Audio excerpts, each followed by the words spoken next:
Good news mga kabayan, 9-9 sale tayo, bagsak presyo ang Likha Products. Tubig ng Banahaw necklace, 400 pesos na lang. Gabay medalyon, from 1,199, 999 na lang. Habak de bala, from 2,000, 1,500 na lang. Lana with San Benito, from 2,500, 1,500 na lang. Tatagal ang promo hanggang September 12 or hanggat merong stocks. Habol na kayo mga kabayan kasi na-announce ko na to kaninang umaga pa.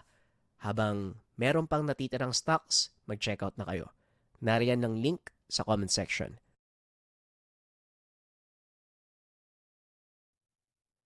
Nanlaki mga mata ni Noel dahil ang alam nito, si Tikas ang may gawa ng lahat. Ako ang pumatay sa matanda. Saktong dumating yung lalaki. Kinuha niya ang lahat ng pera. Wika ni Tikas. Hindi na nagsalita pa si Noel. Sa halip ay nagsinungaling na lang ito na nasabit sa matalas na bagay ang binti ng alaga. Wala kayong dapat alalahanin. Galos lang to para kay Tikas. At isa pa, may 2 araw pa tayo para maganda. Kaya siguradong gagaling pa siya bago sumabak sa susunod na soldata. Wika ni Noel. Ay mabuti naman kung ganon. Malaking kawalan si Teka sa ating mga plano. Tugon ni Mang Deo. Malaki ang pagkakamali ko nang gamitin ko ang mga magulang ni Tika sa pansariling kapakanan. Ako ang dapat sisihin sa mga nangyari. Ngunit nandito kayo ngayon at pilit itinatama ang mga maling nagawa ko. Wika ni Lucas. Bilang tao, nakakagawa tayo ng mga bagay na inaakala nating makakabuti. Pero sa bandang huli, hindi natin namamalayang napapasama na pala tayo. Saka na lang natin mapupuna sa oras na madapa at unti-unti nang gumuho ang mga binuo natin. Wika ni Noel. Napangiti si Lucas dahil sa halip na siya ang magpayo sa inaanak. Siya pa ang nakakarinig ng mga salita dito. Hindi ko akalaing may nalalaman ka rin palang malalim na salita. Akala ko'y pagpapatoka lang at paghimas ng balahibo ng manok ang nalalaman mo. Wika ni Lucas. Bagaman nagbibiro ito, alam niya sa sariling tama ang sinabi ng inaanak. Dahil siya mismo ang unang nagbitiw ng mga katagang ito sa ama ni Noel. Natatandaan ko yung mga sinabi mo sa ninong mo, Lucas. Noel, alam mo bang siya din mismo nagsabi sa akin yan nang binata pa kami? Wika ni Mang Deo. Tama ang sinabi ng tatay mo. Madalas nga akong nagpapayo sa kanya noon, lalong-lalo na pagdating sa kababaihan.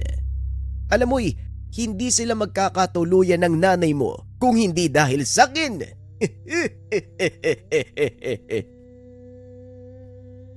Masayang nag-usap ang mga ito na halos nakalimutan na kung gaano kaseryoso ang sitwasyon. Habang patuloy na nag-uusap ang tatlo, lingid sa kalaman nila, unti-unting lumalala ang lagay ni Tikas. Kinabukasan, maagang tinignan ni Noel ang mga manok. Nagulat ito dahil nakahiga na sa sahig ng kulungan si Tikas. Mahina na ang pangangatawan. Tikas? Tikas? Anong nangyari? Naririnig mo ba ako? Tanong ni Noel habang dahan-dahang binubuksan ang kulungan ng alaga. Hindi naman sumasagot si Tikas, kaya binuhat niya ito upang dalhin sa loob ng tahanan. Tinignan ni Noel ang katawan ni Tikas. Nanlaki mga mata ng binata. Unti-unting nangingitim ang paligid ng sugat nito. Malakas na laso ng nilagay ng matandang albularyo sa patalim na ginamit niya para sugatan ako. Hindi to kayang panlabanan ng katawan ko. Wika ni Tikas habang pilit na tinatayo ang sarili. Teka, sandali, huwag ka nang tumayo, Tikas. Meron bang paraan para matanggal yung lason? Meron, Noel. Pero may epekto sa akin eh. Bukod sa maaaring gumaling ang sugat ko, papalakasin din ang proseso ang aking katawan. Yun nga lang merong posibilidad na mawala ang aking alaala at hindi na kita makilala. Anong ibig mong sabihin, Tikas? Anong hindi mo na ako makikilala? Mawawala ang alaala ko at tuluyang kitang makakalimutan. Hindi mo na rin maririnig ang boses na nasa isip mo. Para sa'yo, pangkaraniwang manok na lang ako. Bakit naman ganun? Anong proseso ba yung sinasabi mo, Tigas? Ito ay sa pamamagitan ng pag-inom ng maraming dugo. Papalakasin nito ang pangangatawan ko. Gagaling ang lahat ng pinsalang dulot ng lason. Ngunit gaya ng sinabi ko, mawawala ang alaala ko tungkol sa'yo. Kaibigan, kung maililigtas nito ang buhay mo, siguro mas gugustuhin ko na lang na hindi mo ako maalala kaysa naman mawala ka ng tuluyan sa paningin ko. Kumalma ka, Noel. Mag-isip ka ng mabuti. Hindi kailangan magpadalos-dalos na magdesisyon sa bagay na to. Tandaan mo, maaari kayong mapahamak dahil wala na ako sa katinuan at pwede ko kayong atakihin. Kapag nangyari yun, Noel, hindi ko kontrolado ang sarili kong katawan sa oras na makatikim ako ng tugo ng tao. Pag-uusap ng dalawa. Pinagmasdan nito si Mang Deo at Lucas na masaya pa ring nag-uusap. Pero anong gagawin ko? Hindi kita pwedeng hayaang mamatay, kaibigan. Kaya nga pag-isipan mong mabuti.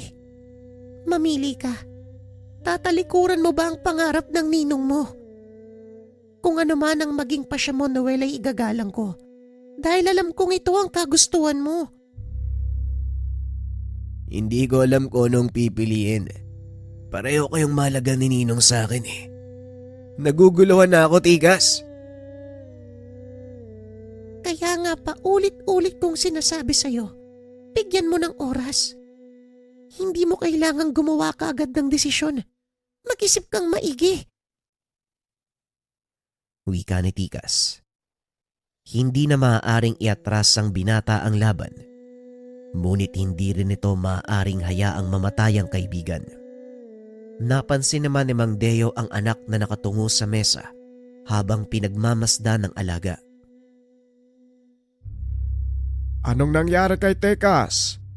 Ang buong akala ko, maayos ang kalagayan niya. Nanlaki mga mata ng binata. Ayaw pa sana nitong sabihin sa dalawang matanda ang nangyari. Kaso nga lang wala na siyang magagawa. Nakita na ng ama ang kalagayan ni Tikas. Yun din ho ang akala ko, tay eh. Yung ginamit na patalim kay Tikas, nilagyan ng laso ni Mang Ponso. Hindi ko alam kung paano ito gagamutin. Ganun ba? Wala din akong alam sa mga ganyan, Noel eh. Ay sandali lang, kakausapin ko ang Ninong Lucas mo. Wika ni Mang Deo. Nang malaman nito ni Lucas, dali-dali niyang pinuntahan ang binata. Bakit hindi mo kaagad nalaman, Noel? Anong lason? Sandali lang. Abdo ng palaka ang ginamit ni Mang Ponso. Hindi ganun kahirap tanggalin ang lasong ito, pero nangangailangan ako ng mahabang oras para tuluyang alisin sa katawan ni Tikas ang lahat ng lason. Wika ni Lucas. Dali-dali itong pumasok sa kanyang silid. Kinuha ang mga lumang kagamitang pagmamay-ari ng kanyang yumaong ama. Dating mananandok ang aking ama, at kahit papano'y may natutunan din ako sa kanya. Madali lang para sa akin ang pagtatanggal ng abdo ng palaka. Kailangan lang kumapit ni Tikas ng maigpit upang makaligtas sa kamatayan. Nakikiusap ako sa iyo, Ninong. Gawin niyo po lahat ng makakaya niyo para mailigtas si Tikas. Lucas, kaibigan, sigurado ka bang kaya mong gamutin si Tikas? Ako nang bahala, kaibigan. Noel, kakailanganin ko ng dugo mo. Nanlaki ang mga mata ni Noel. Tila alam nito ang gagawin ni Lucas. Sinabi na sa akin ni Tikas ang mangyayari. Maaaring mawala ang kanyang alaala. Hindi makontrol ang sarili sa oras na masalinan siya ng maraming dugo mula sa akin. Kaya nag-aalala ako, Ninong. Magtiwala ka sa akin. Alam ko ang ginagawa ko. Inilahad ng binata ang kanyang pulso. Hinayaan si Lucas na kumuha ng dugo. Sapat na siguro ang dami ng dugong ito. Sige na, iwan mo muna kami at pakiusap. Ayokong makitang ganyan ng pagbumuka mo. Kaya umayos ka. Nagulat si Noel sa sinabi ni Lucas. Dali-dali itong lumabas ng kwarto. Ang mabuti pa, tignan mo na lang ang mga alaga nating manok. Mamaya, pupunta na ako ng sabungan. Mukhang maagang magsisimula ang soldata. Wika ni Mang Deo. Naglakad papunta sa likod ng tahanan si Noel. Inasikaso ang mga manok. Ngunit hindi nito maiwasang isipin ang kalagayan ni Tikas. Sana lang, magamot ni Ninong si Tikas. Wika ng binata sa sarili habang nagpapakain ng mga alagang manok. Pinagmamasdan lang ni Noel mula sa labas ng tahanan ang ginagawa ni Lucas. Maya-maya ay lumabas na ito ng silid na dala ang engkantong manok. Ligtas na si Tikas, Noel. Kailangan niya lang magpahinga. Ikaw din, bakit hindi mo na ipaubaya sa amin ng tatay mo ang mga soldata ngayong araw? Wika ni Lucas. Salamat po, Ninong. Siguro nga kakailanganin ko munang magpahinga. Masyado nang maraming nangyari ngayong araw eh. Sige ho, kayo na hong bahala ni tatay sa araw na to. Bukas na lang ako babawi. Wika ni Noel. Matapos ang pag-uusap ng magninong, naganda na si Lucas para pumunta sa sabungan. Pagkarating sa lugar, napansin nito ang kakaibang sigawan ng mga tao sa loob. Ilang minuto na rin ang nakalipas nang magsimula ang soldata sa araw na yon. Alam ni Lucas na walang laban ang kanilang mga alagang manok. Ngunit pagpasok pa lang nito sa sabungan, sinalubong siya ng isa sa mga sentensyador. Hindi talaga mapigilan ng mga lahing nagmula sa inyo, Manong Lucas. Ang lalakas pumalo, lalo na yung mga itim na manok. Ibang klase. Wika ng sentensyador. Hindi naman nagsalita si Lucas. Alam nitong maraming lahi ng itim na manok. Wala ni isa mula sa kanilang mga hanay ang kasali sa araw na yon. Naglakad papasok si Lucas. Napansin ang mga kalalakihang nag-uumpukan sa gilid ng ruweda.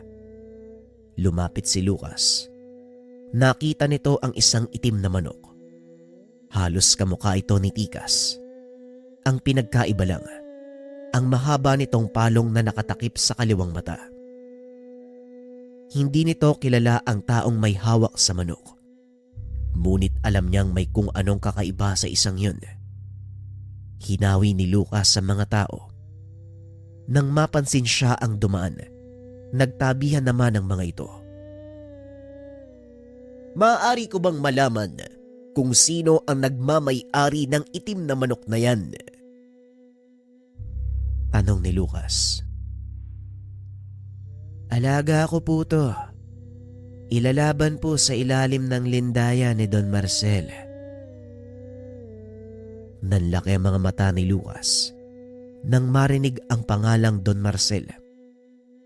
Isa ito sa pinakamayamang sugarol sa kanilang bayan.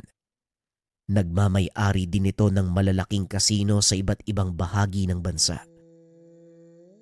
Matapos makuha ang impormasyon, umakyat si Lucas sa kinaroroonan ni Don Marcel.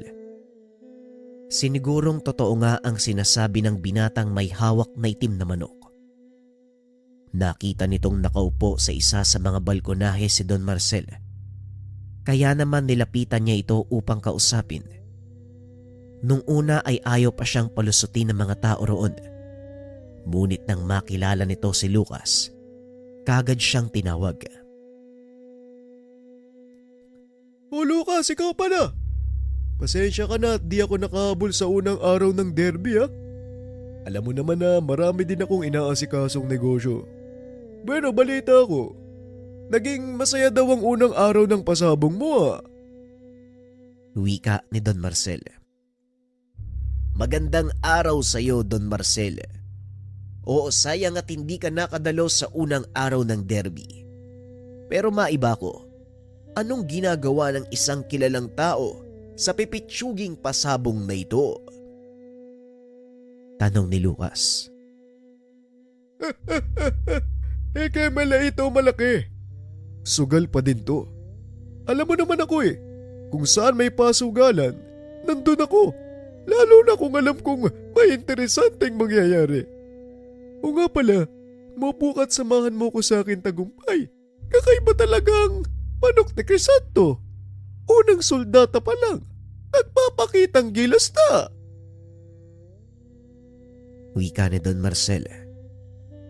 Alam ni Lucas na ang tinutukoy nito walang iba kung hindi ang binatang pinagkakaguluhan sa ruweda. Yan din ang narinig ko kanina sa aking pagdating. Hindi ko akalaing kayo pala ang may hawak sa binatang yun. Ang binatang merong itim na manok. Yun ba? Matagal ko nang hawak si Crisanto. Sa totoo lang, siya at ang kanyang ama ang nagdala sa akin sa kinakatayuan ko. Mukhang may dalang swerte ang alaga nilang itim na manok. Tugon ni Don Marcel. Dahil sa mga sinabi nito, nabalot ng kuryosidad ang isipan ni Lucas. Ang pagkakalam niya, si Noel at Mang Deo na lang ang may hawak ng mga lahi ng mga talunanon. Nanatili si Lucas. Pinanood ang laban ng itim na manok. Halos walang pinagkaiba ang kilos nito kay Tikas. Kung hindi lang sa mahabang palong nito, mapagkakamalan mong si Tikas ang lumalaban. Sapat na ang nakita ko sa sinasabi mong itim na manok. Binabati kita, Don Marcel. Bueno, mauna na ako. May asikasuin pa ako sa mga imbentaryo. Wika ni Lucas. Akmang tatayo na sana ito nang muling magsalita ang Don. Teka, sandali. Sa pagkakalam ko, may hinahawakan ka rin magandang linyada. Ito ang pinunta ko sa lugar. Kaya sana, wag mo akong bibiguin, Lucas. Bigyan mo ako ng magandang laban. Yung maaaliw ako ng gusto. Nagulat si Lucas sa sinabi ng Don. Hindi na ito nagsalita pa. Dali-daling lumabas ng balkonahe. Alam ni Lucas na hindi mag-aaksaya ng panahon ang mga taong kagaya ni Don Marcel sa isang maliit na pasabong kung walang nakakapukaw ng interes nito. Habang naglalakad palabas ng sabungan, sinalubong naman ito ng kanyang tauhan. Manong, nakita niyo ba yung kakatapos lang na soldata? Akala ko ba'y wala na kayong kasaling manok? Bakit nasa ruweda ang alaga ni Noel? Wika ng tauhan ni Lucas. Wala nga tayong kasaling manok sa labang ito at hindi kay Noel ang isang yon. Dumito ka muna at makiramdam, Iking. Kailangang malaman ni Deo at Noel ang nangyayari. Tugon ni Lucas at dali-dali itong umuwi. Pagdating sa tahanan, nakita nitong nagkakape sa labas ng bahay si Noel. Nasaan si paring Deo? Hindi pa po bumabalik Ninong eh. Akala ko nga magkasama kayong dalawa. Hindi ko rin siya nakita sa sabungan. Bueno, may kailangan kang malaman. Hindi nag-iisa si Tikas. May isa pang talunanon na lumalaban ngayon sa ruweda. Hindi naman talaga nag-iisa si Tikas, Ninong. Alam ko ho yan. Ilang beses nang nasabi sa akin ni Tikas ang tungkol sa iba pa niyang kahuri. Kaya hindi na ako mabibigla isang araw. Meron din darating sa ruweda na ganyan. Bakit parang hindi ka nababahala? Sugatan si Tikas at merong posibilidad na makasagupa natin ang itim na manok na yon. Wala namang dapat ikabahala eh. Tignan mo si Tikas, Ninong. Parang walang nangyari. Magaling na ang sugat niya sa binti. Nanumbalik na rin ang lakas. Kaya kung sakaling makabangga natin ang sinasabi mong itim na manok, siguradong magiging magandang laban yon. Napangiti naman si Lucas sa sinabi ng inaanak. Kahit papano nawala ang kaba nito. Maya-maya ay dumating na si Mang Deo. May dalang isang kahon. Hindi kayo maniniwala kung ano ang nakita ko sa manukan. Pasensya na kung hindi ako nakapagpaalam, Noel. Tinignan ko lang ang mga naiwan nating alaga, pero ito ang nadatnan ko. Wika ni Mang Deo habang nilalapag sa mesa ang dalang kahon. Nanlaki ang mga mata ni Noel nang makita ang isang inahing itim na manok. May akay-akay itong 4 na itim na sisiw. Tay, saan mo nakita ang mga yan? Doon nga sa manukan, doon sa lumang kulungan ng mga inahin. Mukhang matagal nang naglilimlim ang inahing ito. Kakapisa lang ng mga sisiw na yan at sa katunayan, may isa pang hindi napipisa. Yon ang inuupuan ng inahin ngayon. Hindi ko na masyadong nabigyan ng pansin ang lumang kulungan. Dahil alam ko, wala namang nakalagay na inahin doon eh. Pero ang ipinagtataka ko, bakit parang nagiging tampulan tayo ng mga talunanon? Tama ka, napansin ko din yun. Sa paglipas ng mga taon, hindi lang si Tikas ang nasa pangangalaga nyo. Nadadagdagan pa ito. At ngayong may inahina at ilang inakay. Noel, ay mas maganda siguro. Bakit hindi mo tanungin si Tikas tungkol dito? Baka may alam ang alaga mo. Wika ni Mang Deo. Pinuntahan ng binata ang kulungan ni Tikas para kausapin. Kaso nga lang bago pa siya makapagsalita, inunahan na ito ni Tikas. Sinasabi ko na nga ba eh. Makikita niyo yung magina ko. Ibang klase ang tatay mo. Pasensya na, Noel, kung hindi ko nasabi sa inyo. Balak sana kitang sorpresahin eh. Kaso, nadiskubre ni Mang Deo. Matulis ka talaga, Tigas. Pero masaya ako para sa'yo, ha? Ano? Kumusta ang pakiramdam mo? Maayos na, Noel. Alam kong magiging masaya ang mga susunod nating laban. Lalo pat ganado ako. Napisa na ang aking mga anak. Tama lang. Dapat ganado ka. Alam mo bang dagdag pakainin yung mga inakay mo? Kaya kailangan mong manalo para may pambili tayo ng patuka. Wika ng binata. Bumalik na ito sa kinaroroonan nila Lucas. Sinabi ang mga nalaman mula kay Tikas. Aba, ay talaga nga naman. Napakatulis pala nitong si Tikas. Yan nga din ang sinabi ko sa kanya, tay. Pero sa kabilang banda, hindi na tayo mag-aalalang maubos ng tuluyan ang lahi ni Tikas. May susunod na sa kanyang linya. Pag-uusap ng mag-ama.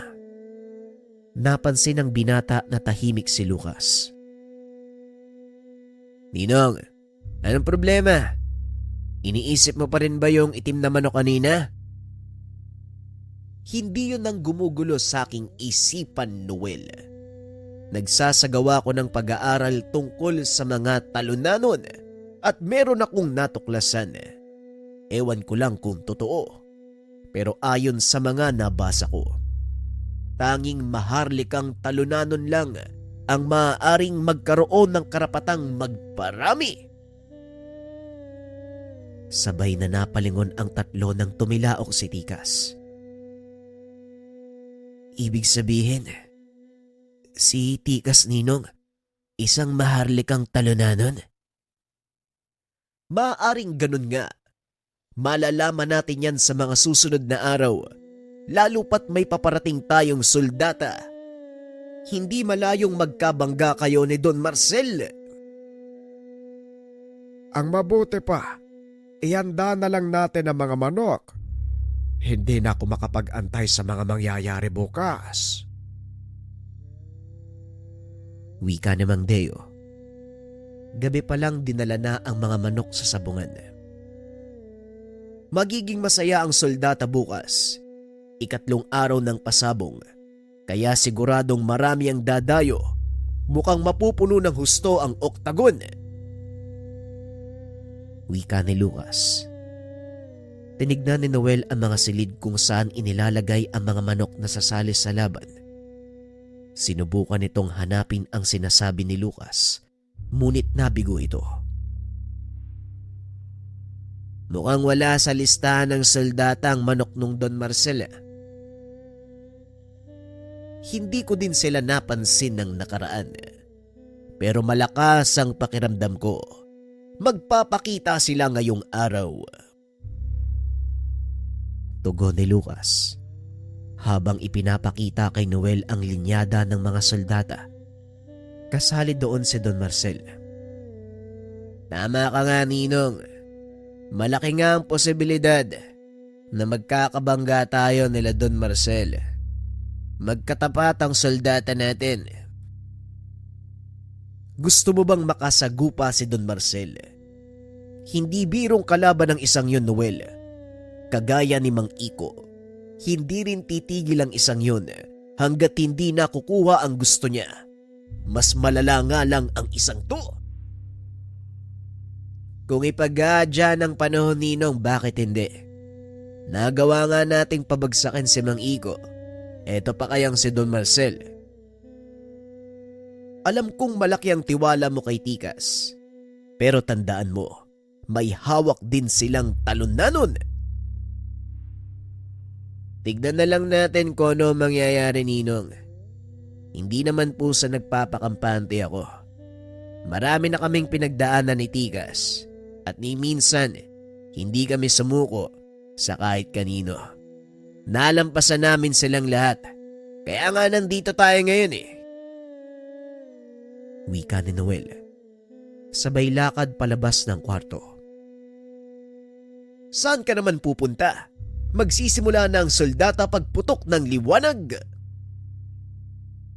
Makikiramdam sa paligid, Ninong.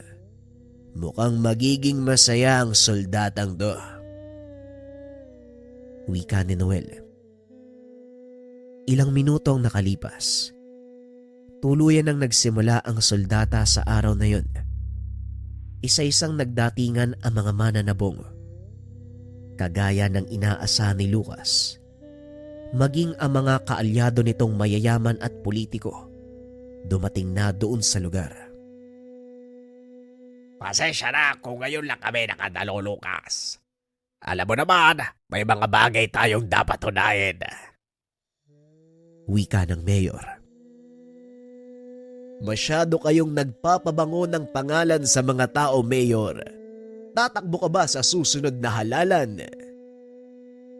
Tanong ni Lucas. Hindi na siguro, Lucas. Kaya kailangan ko nang tapusin ang anumang proyektong nasimulan ko. Nang walang masabi ang susunod na magiging mayor kung sakali. Sinabi mo din yan sa akin nung nakaraang halalan. Pero heto ka pa rin ngayon. Mukhang mahihirapan kang iwanan ang pwesto mo, Mayor. masyado kang mahal ng mga tao. Siguro nga. Pero nakakapagod na din ang maglingkod. Matanda na ako, Lucas eh. Kaya siguro, oras na para magpahinga. Kung sa bagay, tama ka naman doon, Mayor. O siya, pumasok na po kayo at may iahanda kong magandang sorpresa ngayong araw. Siguraduhin mo lang na malilibang ako ha. Para sulit ang magiging pusta. Tugon ng Mayor. Matapos ay pumasok na ito ng sabungan. Ang kasunod na dumating, ang gobernador ng kanilang probinsya. Mukhang naging malalim ang usapan niyo ni Mayor ah. Bueno, tutuloy na ako. Nangangati yung palad ko eh. Mukhang seswertein ako ngayong araw, Lucas. Wika ng gobernador. Yun din ho ang pakiramdam ko, Gob. Kaya tumuloy ka na. Magsisimula na ang soldata! Wika ni Lucas. Matapos pumasok ng mga panauhin ay dumating si Noel. Tamang-tama lang ang dating mo. Magsisimula na tayo. Sige, Ninong. Iahanda ko lang ang mga manok. Pangalawa pa naman tayo sa lalaban, hindi ba? Tama ka. Pangalawa ka pang lalaban. Kaya ihanda mo na ang linyada mo. Tugon ni Lucas. Habang nag-uusap, nakita ng dalawa ang magarang sasakyan. Huminto ito sa harapan ng oktagon. Mukhang nandito na ang inaantay natin. Sige na, Noel. Pasisimulan ko na ang soldata! Wika ni Lucas. Matapos ay pumasok ito sa sabungan. Naiwan naman si Noel sa labas habang pinagmamasdan ang isang matabang lalaki.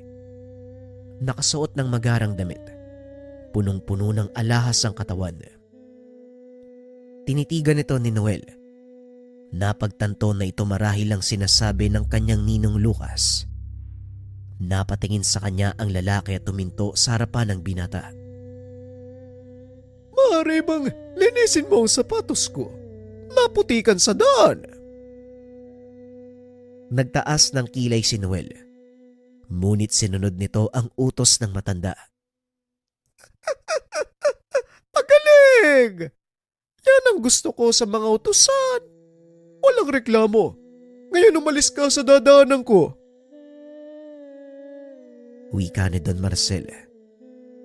Mabilis na tumabi si Noel habang nagkakamot ng ulo. Ang akala ko, sa kalsada lang may kamote. Meron din pala sa sabungan. Ay nako, mayayaman nga naman.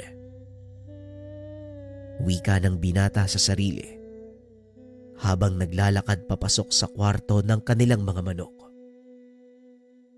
Nararamdaman ko. May isa pang kagaya ko dito, Noel. Ano sa tingin mo mangyayari? Tanong ni Tikas. Ito yung sinasabi ni Ninong. Nandito na makakalaban nating kagaya mo. Nakasalubong ko nga yung matabang may-ari. Napakayabang. Pangit naman. Gaya ng sinabi ko, masaya ang labang to. Sa wakas, muli ako makikipagtunggali sa isang kahuri.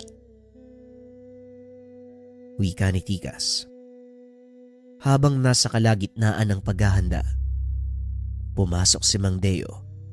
Daladala ang isang kulungang naglalaman ng inahin at mga sisiw. Tay, bakit mo naman dinala dito yung mag-ina ni Tigas? Aba, syempre naman, bakit hindi ko dadalhin? Para ganahan ang pambato natin.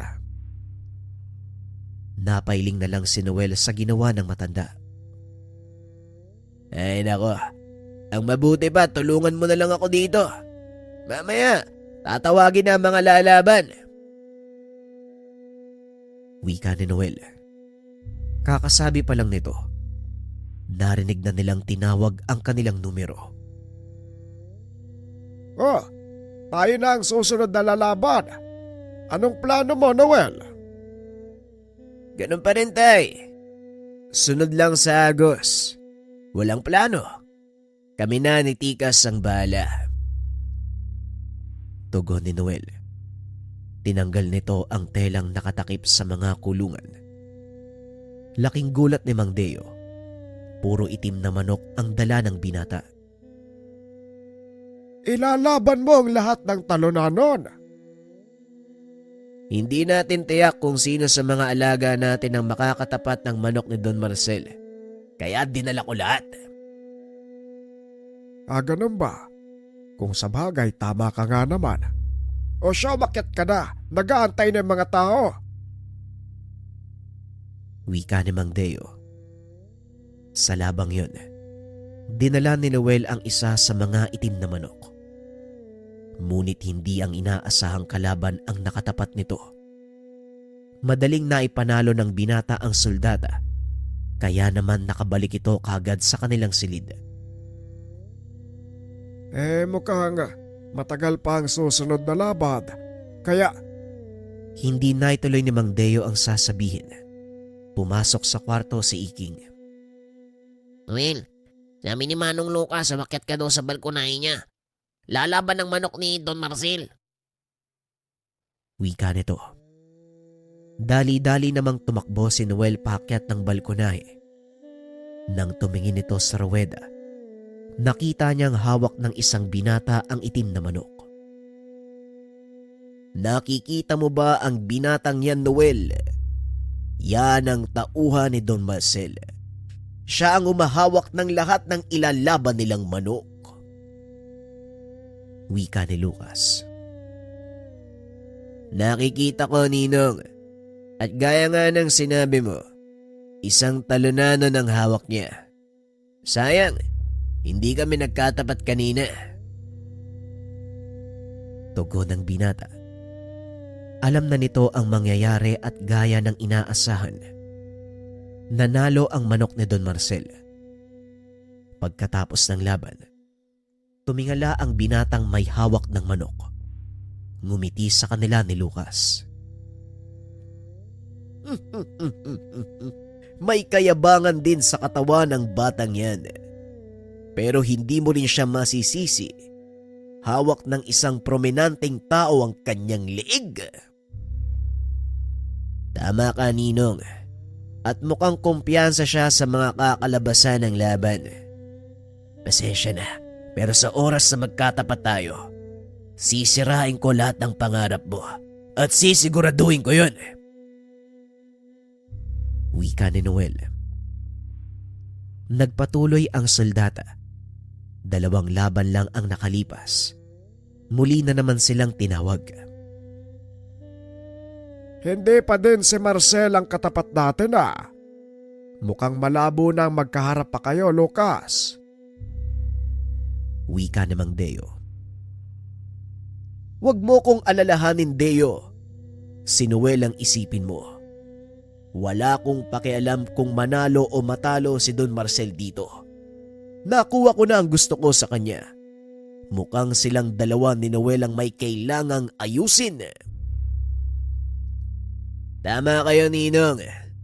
Para sa akin, hindi na pera ang pinag-uusapan dito, kundi kaninong manok ang pinakamalakas.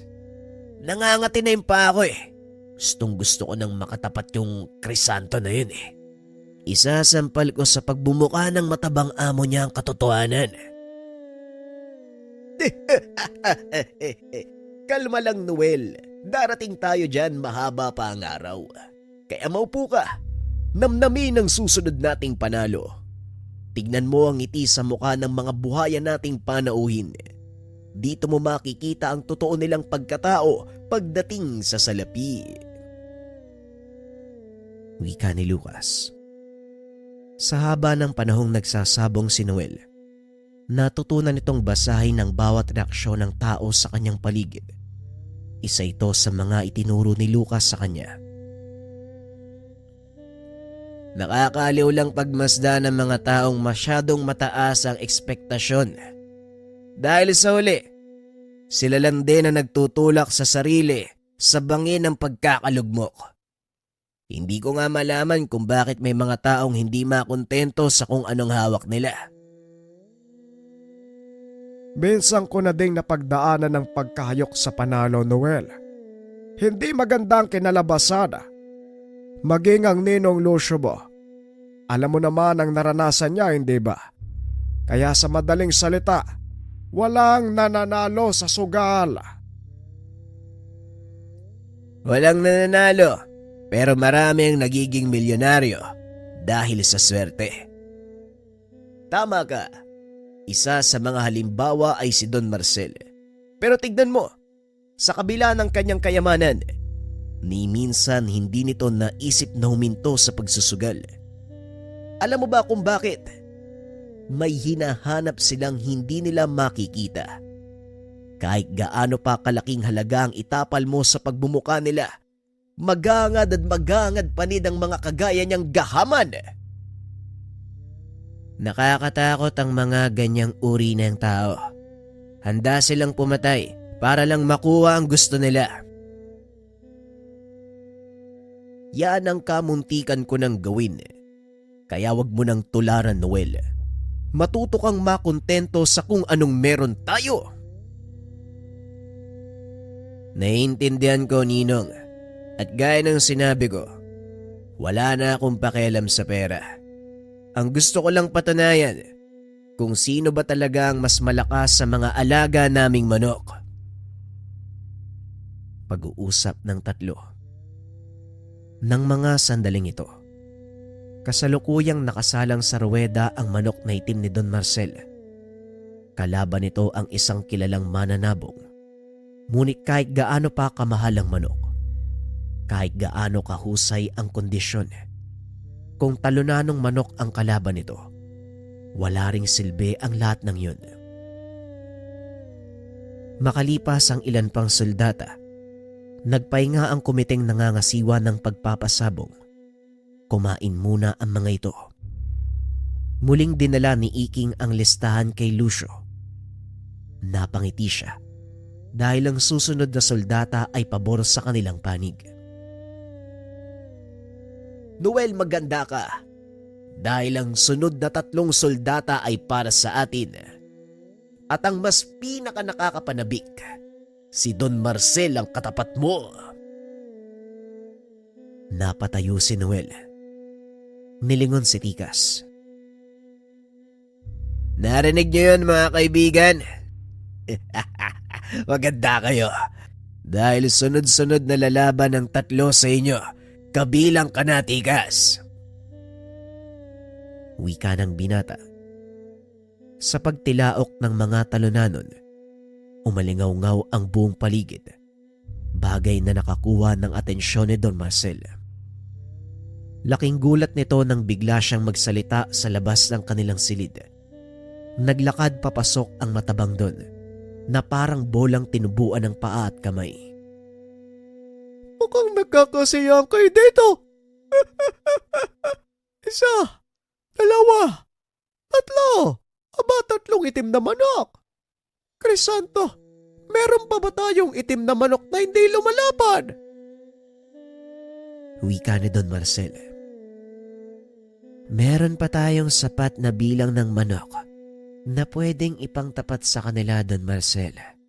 Huwag kayong mag-alala. Tugon ng lalaki na tinawag nitong Crisanto. Mag-alala? Wala akong pakialam sa mga manok na yan. Hanggat pinakikinabangan ko sila, mananatili kayo sa aking pangangalaga. At sa oras na wala na kayong silbi, itatapon ko na din kayo gaya ng iba. Wika ni Don Marcel. Kitang-kita ni Noel ang pagpipigil kay Crisanto. Nakaisip ito ng plano para pabagsakin ng matanda. Don Marcel, bawal ho kayong pumasok dito. Pero sige, hahayaan ko lang kayo. Dahil may gusto kong sabihin sa inyo eh. O sige, ikaw yung naglinis ng sapatos ko. Magsalita ka. Tandaan mong mabuti ang sasabihin ko. Dahil ito ang huling salita na maririnig mo sa akin. Markahan mo rin ang petsang ito. Itong huling araw na aapa ka pa sa isang sabungan o kahit sa anong pasugalan. Lamok ka lang sa paningin ko, iyo. Pasalamat ka pa nga. Kinakausap kita. Sige lang po, Don Marcel. Tawanan niyo ako ngayon. Mamaya lang, mapapalitan ng iyak ang tawang yan. Bakit? Anong sinasabi mo? Tinatakot mo ba ako? Hindi ako marunong manakot. Pero kung natatakot ka, hindi ko na problema yon. Minsan, may ganun talaga akong epekto sa tao kahit wala naman akong ginagawa. Sige, kung talaga matapang ka, tatapatan ko kayabangan mo. Ipupusta ko lahat ng meron ako. At kapag sinabi kong lahat, maging ang mga ari-arian ko ay ibibigay ko sa iyo kung mananalo ka. Yun ay kung mananalo ka. Hindi ako nakikipagbiruan. Sa totoo lang, wala din akong pakialam sa kung anong meron ka. Ayos na sa akin mapatunayan sa lahat na kaya kitang talunin. Hindi rin ako nakikipagbiruan. Crisanto, kunin mo ang aking mga gamit. Wika ng Don. Dali-daling umalis si Crisanto. Nang bumalik ito ay may mga dalang papeles. Ang mga papeles na ito ay mga titulo at katunayan ng aking ari-arian. At ang maliit na libretang to, ang siyang magpapatunay ng aking perang nakatago sa bangko. Nakasulat din sa libreta ang isang katunayan na pinahihintulutan kung sino mang may hawak nito na gamitin ang perang naroon. Kung matatalo mo ko, mapapasa yung lahat ng to. Wika na Don Marcel. Sabay abot sa isa sa mga komite. Ganun ba? Kung ganun, magkita na lang tayo sa Rueda. Wika ni Noel. Iika-ikang lumabas ng silid si Don Marcel. Nang masiguradong wala na ito, saka nagsalita si Mang Deo. Noel, ano ka ba naman bata ka? Bakit mo hinamon ng ganon si Don Marcel? Siguradong masisimot ang lahat ng ari-arian natin kapag natalo tayo. Napangiti na lang si Noel. Maging kay Lucas, parang walang nangyari. Kumalma ho kayo, tay. May binabalak ako eh. Kaya huwag kang mag-alala. Akong bahala. Tugon ni Noel. Umakyat na ito sa Rueda dahil magsisimula na ang una sa 3 saldata. Nakita nito si Crisanto na nagtatanggal ng bahena ng tari ng manok. Kausap nito si Don Marcel. Dinig ni Noel kung paanong takutin ng Don ang tauhan. Sa oras na matalo ka, tandaan mo, Crisanto, papatayin kita. Gaya ng ginawa ko sa tatay at mga kapatid mo. Nanlaki ang mga mata ni Noel. Hindi nito akalaing ganong kadesperado si Don Marcel. Matapos makipag-usap, muli itong bumalik sa kanyang upuan. Samantalang si Crisanto naman, nakatayo lang habang nakatitig kay Noel. Maya-maya pa ay pinalapit na sila ng sentensyador. Dito na nagkaroon ng pagkakataon si Noel na kausapin si Crisanto. Crisanto ang pangalan mo, di ba? Narinig ko ang lahat ng pananakot sa'yo ni Don Marcel. Hahayaan mo na lang bang ganun ang ituring niya sa'yo? Hindi sumagot si Crisanto, kaya muling nagsalita si Noel. Gusto mo tulungan kita? Akong bahala. Sumunod ka lang sa plano ko. Muling wika ng binata. Matapos ay si Tikas naman ang kinausap nito. Malinaw, Noel. Huwag kang mag-alala. Ako nang bahala sa alaga nilang manok. Wika ni Tikas. Matapos dinala ito ng binata sa gitna ng ruweda, muling kinausap ni Noel si Crisanto. Hayaan mo nga mga manok ang kumilos, Crisanto. Tumango lang si Crisanto. Alam ni Noel ng mga sandaling iyon. Nagawa niyang mapapayag ang binata sa gustong mangyari. Naging tabla ang laban sa unang saldata. Matapos ay muling bumaba ang dalawa. Pasimpleng lumabas si Crisanto. Tiniyak nitong hindi siya masusundan ng ibang tauhan ni Don Marcel. Pumasok ito sa loob ng silid nila Noel at kinausap ang binata. Ano ang binabalak mo? Bakit tinayaan mong maging tabla ang laban? Nang sa ganon, hindi maginala ang sukab mong amo. Ang susunod na saldata, hindi talonano ng gagamitin ko at sasadyain ko magpatalo para makampante si Don Marcel. Ngunit sa uli, hayaan nating maglaban ng pinakamalakas mong alaga at si Tikas. Sila ang magpapasya ng kapalaran ni Don Marcel. Tugon ni Noel. Ito nga ang nangyari sa ikalawang laban. Halos gumulong sa kakatawa si Don Marcel. Tahimik lang si Noel ng mga sandaling iyon hanggang sa sumapit ang ikatlong saldata. Umakyat ang dalawang binata. Dala ni Noel si Tikas at si Crisanto naman ang kanyang alagang talunanon. Kapwa nila ito inilagay sa ruweda. Naghiyawan ng mga tao dahil sa kilala ng mga ito si Tikas. Tikas, alam mo na ang gagawin. Ako nang bahala. Magtiwala ka lang. Tugon ni Tikas. Kapwa nagtanggal ng bahena ang dalawang binata. Nagkatinginan. Tumango lang si Crisanto at binitawan ang alaga. Nagkairiga ng mga ito. Nagsimulang magsalpukan. Ngunit pansin ni Noel na hindi ito nagkakatamaan. Napangiti ang binata dahil napagtanto nito ang gustong mangyari ng dalawang talunanon. Tumagal ng halos 15 minuto ang laban, pinakamahaba sa kasaysayan ng sabong. Hanggang sa nalaglag na ang mga tari sa kanilang paa.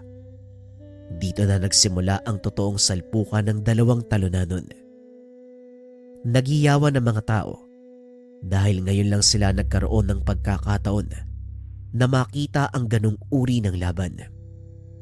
Sa isip ni Noel, inaaliw lang ng dalawang talunanon ang mga tao. Tigas, oras na. Tapusin mo na ang laban. Ikaw naman, Gilas. Alam mo na ang gagawin. Wika ng dalawang binata. Nagsalpukan ang dalawang manok. Nang magpang-abot, sunod-sunod na palo ang pinakawalan ng mga ito. Hanggang sa tuluyang napuruhan ang alagang manok na Crisanto. Narinig nitong sumigaw si Don Marcel.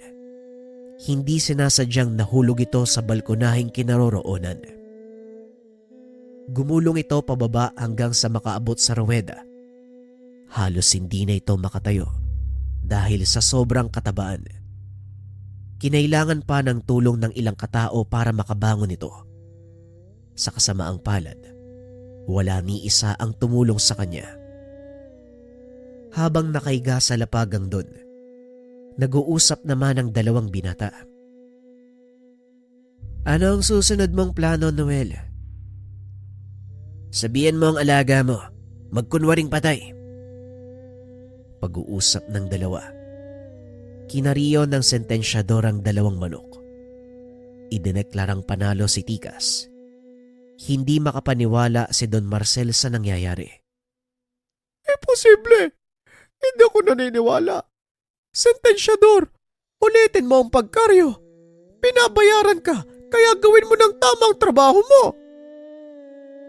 Tumigil ka na, Don Marcel. Tanggapin mo ang pagkatalo. Hindi maaari. Hindi ko matatanggap na mawala ang lahat ng pinaghirapan ko. Ikaw ang masyadong nagpakampante. Kaya ngayon pagdusahan mo ang kinalabasan ng kayabangan mo. Hindi inakala ni Don Marcel na magkakatotoo ang sinabi ng binata. Nang araw na yon, nawala ang lahat ng ari-arian ni Don Marcel. Tumupad ka sa kasunduan, Don Marcel. Nanalo kami ng patas at walang halong pandaraya. Kung sa tingin mo, mapapasayaw ang ari-arian ko. Ganun kadali? Nagkakamali kayo. Crisanto, kunin mo ang mga papeles. Pasensya na, Don Marcel. Tapos na ang panunungkulan ko sa'yo. Dito na magwawakas ang maraming taon ng pagsasakripisyo. Wika na Crisanto. At dahil hindi matanggap ng Don ang pagkatalo, inutusan nito ang mga tauhang patayin sila Noel. Wala kayong ititirang buhay. Patayin ang lahat ng tao na nandito sa oktagon. Nang marinig ito ni Noel, inutusan nito ang mga natitirang talunanon. Sinugod ang mga tauhan ni Don Marcel. Nagsigawan ng lahat ng makitang pinatay ng mga manok ang tauhan ng Don. Samantalang si Tikas, lumipad papunta kay Don Marcel. Walang tigil na pinupog ng palo. Nagkasugat-sugat ang Don. Dali-dali itong tumakbo palabas ng sabungan. Sumubsob sa putik na daanan. Yan ang dapat kalagyan ng isang baboy na hayok sa lahat ng bagay. Walang pagkakontento sa kung anong meron. Pagdusahan mo ang bunga ng iyong kayabangan. Wika ni Lucas. Simula ng araw na yun, hindi na muling nakita pa si Don Marcel sa mga sabungan. Gaya ng sinabi nito, napasa kamay ni Noel ang mga ari-arian na kalaunan ay natuklasang nakuha niya sa pamamagitan ng pananakot at panglalamang sa mga totoong may-ari. Ibinalik ng binata ang mga ari-arian at ang naiwang pera ipinagkalob nito kay Crisanto. Pero Noel, ikaw ang nanalo. Bakit mo binibigay sa akin? Kontento na ako sa kung anong meron ako. Kailangan mo to, Crisanto. Magsimula ka ng panibagong buhay. Gamitin mo ang perang to para gawin yun. Maraming salamat, Noel. Hanga din ako sa'yo. Hindi ka nasilaw sa kayamanan. Ang kayamanan ay pansamantala lang, Crisanto. Kung ano man ang meron tayo ngayon, hindi natin madadala sa kabilang buhay. Kaya matuto tayong makontento. Doon pa lang, masasabi kong nanalo ka na sa sugal ng buhay. Masyadong malalim ang mga salita mo. Pero salamat. Dahil nakikita ko sa iyo mga sinasabi mo. Pag-uusap ng dalawa. Matapos ang kaganapang iyon, nagpa siya si Noel na pakawalan si Tikas at ang kanyang mga kaanak. Ngunit nagpumilit ang mga ito na manatili sa pangalaga ng binata. Tuloy pa rin ang negosyo ni Noel. Lalo lang itong lumago ng hindi namamalayan. Dahil sa mga kaganapan, natutunan ni Noel ang pinakamalaking aral sa buhay. Ito ay ang makontento sa kung anong meron. Dahil gaya ng sinabi ng tampok na karakter, saka mo lang masasabing nanalo ka sa sugal ng buhay sa oras na tumigil ka sa paghahanap. Sa paglipas sa mga taon, walang nakapagsabi kung ano ang nangyari kay Noel. Bigla itong nawala. Ayon sa mga nakakakilala, lumipat ng tahanan ng binata sa isang pribadong isla sa probinsya ng Guimaras. May ilan din nagsabi, nag-ibang bansa ito at doon nagretiro. Bagaman hindi naging malinaw ang nangyari kay Noel, nagsilbi itong inspirasyon sa karamihan ang naging buhay niya. Lalo na sa mga kabataang nakasalamuha ng binata, nung mga panahong nagsisimula pa lang sila sa kanilang buhay. Maraming natulungan si Noel. Napagtapos ito ng pag-aaral sa kolehiyo ang maraming kabataan sa kanilang baryo. Nagpatayo ng isang gamutan gamit ang pera na mula kay Don Marcel. Kailanman ay hindi naging madamot ang binata sa lahat ng kayamanang natatamasa. May dahilan kung bakit siya ang pinili ng tadhana. may dahilan kung bakit naibigay sa kanya si Tikas. Walang pagdadalawang isip na tumutulong si Noel sa lahat ng taong nangangailangan. Malaki ang pasasalamat ng binata na nagagawa niyang tumulong sa lahat ng nangangailangan sa tulong ng kanyang kaibigan na Engkantong Manok. Maraming salamat sa pakikinig ng ating kwento, mga kabayan. Sana magsilbing inspirasyon sa inyo yung kwento natin. Naway gamitin natin ang kayamanan sa tamang paraan at tumulong tayo sa kapwa. Yun lamang, maraming salamat sa pakikinig ng ating kwento. Paalam.